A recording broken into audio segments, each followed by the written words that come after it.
Ethan Cole wasn't supposed to be home that night. The CEO of one of New York's fastest growing tech firms had a board meeting in Los Angeles that was meant to keep him away for at least 3 days.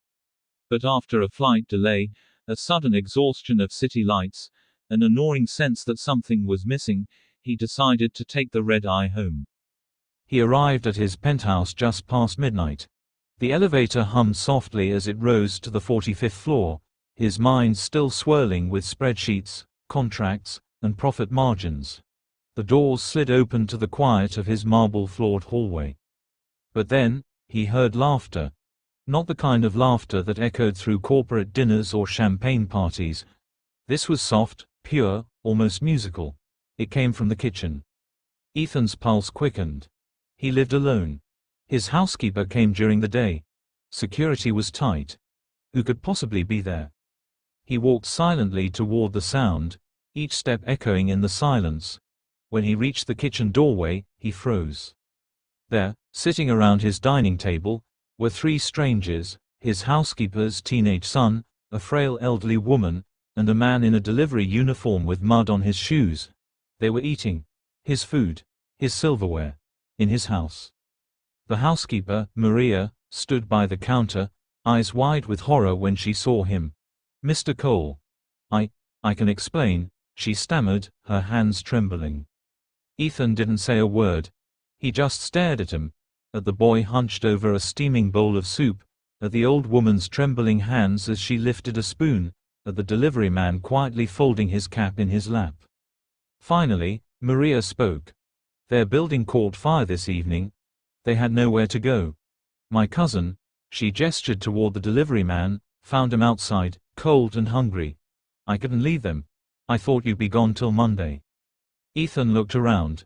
His dining table, usually spotless and perfectly arranged, now held mismatched bowls and a chipped thermos.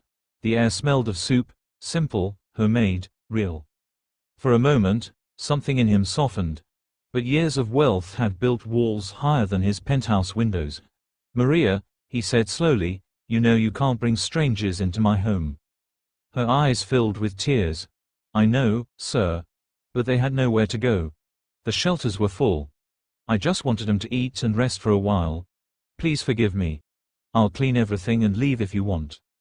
The old woman tried to stand, but Ethan noticed how frail she was. "We'll go, son," she said softly. "We didn't mean no trouble." Something in her voice, a trembling kindness, hit him like a punch to the chest. He remembered his own mother, the woman who'd worked double shifts in a diner so he could go to college. The woman whose hands once looked just like this stranger's, worn, cracked, trembling from exhaustion.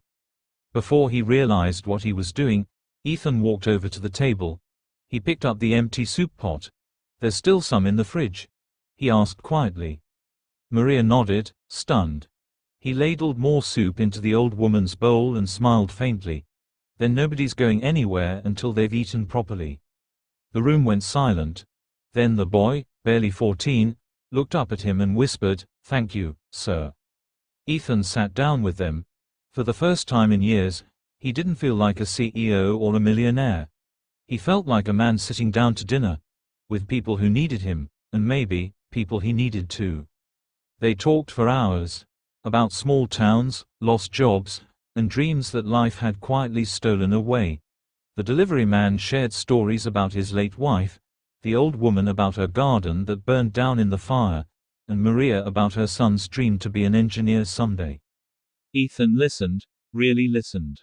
By dawn, when the city began to wake, he made a decision that would change more than just his night.